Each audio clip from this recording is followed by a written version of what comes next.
ওয়াশিংটনে আয়োজিত white house correspondents ডিনারে প্রেসিডেন্ট ডোনাল্ড ট্রাম্পের উপর হামলার চেষ্টার ঘটনার পরপরই বিশ্বজুড়ে তীব্র নিন্দা জানিয়েছেন রাষ্ট্রপ্রধানরা। জার্মানির চ্যান্সেলর ফ্রেডরিক মার্চ, ফ্রান্সের প্রেসিডেন্ট ইমানুয়েল ম্যাক্রো, ব্রিটেনের প্রধানমন্ত্রী কিয়ার স্টারমার এবং ইটালির প্রধানমন্ত্রী জর্জিয়া মেলোনি সহ ইউরোপের নেতারা একে গণতন্ত্রের উপর কলঙ্কজনক আঘাত হিসেবে বর্ণনা করেছেন। তারা স্পষ্টভাবে জানিয়েছেন, রাজনৈতিক হিংসা ও সহিংসতা কখনোই গণতন্ত্রের জন্য সমাধান হতে পারে না। তুর্কির প্রেসিডেন্ট রিসেপ তাইয়েপ এরদোয়ান এবং স্পেনের প্রধানমন্ত্রী পেদ্রো সানচেজও এই ঘটনার নিন্দা জানিয়ে শান্তি ও গণতন্ত্রের পক্ষে কথা বলেছেন।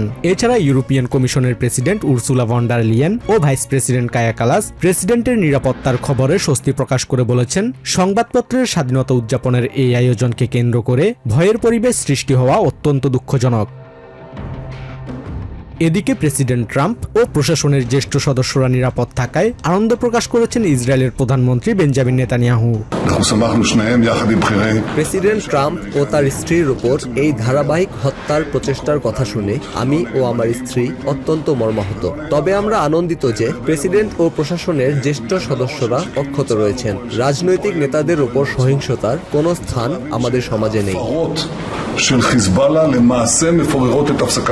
ইউরোপিয়ান নেতাদের পাশাপাশি এশিয়া ও অস্ট্রেলিয়ার রাষ্ট্রপ্রধানরাও এই ঘটনায় গভীর উদ্বেগ প্রকাশ করেছেন। জাপানের প্রধানমন্ত্রী সানায়ে তাকাইচি এবং ভারতের প্রধানমন্ত্রী নরেন্দ্র মোদী প্রেসিডেন্ট ট্রাম্প ও ফার্স্ট লেডির নিরাপত্তার জন্য শুভকামনা জানিয়েছেন। অন্যদিকে অস্ট্রেলিয়ার প্রধানমন্ত্রী অ্যান্থনি অ্যালবানিজ নিরাপত্তা রক্ষাকারী বাহিনীর দ্রুত ও কার্যকর পদক্ষেপের ভূয়সী প্রশংসা করেছেন। প্রেসিডেন্ট ট্রাম্প গত 2 বছরে তৃতীয়বারের মতো এমন অনাকাঙ্ক্ষিত পরিস্থিতির মুখোমুখি হলেন। ওয়াশিংটনের বর্তমান রাজনৈতিক মেরুকরণের এই পরিবেশে নিরাপত্তা ঝুঁকি নিয়ে বিশ্লেষকরা বারবার উদ্বেগ প্রকাশ করে আসছেন। এদিকে হামলায় দায়ীদের বিরুদ্ধে কঠোর ব্যবস্থা নেয়ার দাবি জানিয়েছেন বিশ্ব নেতারা।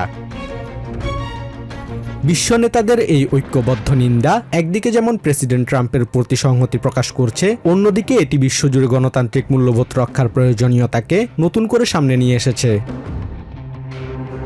Basudeb Nath, TVN 24 news desk. New York থেকে সম্প্রচারিত টিভিএন 24 টেলিভিশন বিশ্বজুড়ে বাঙালির কণ্ঠস্বর।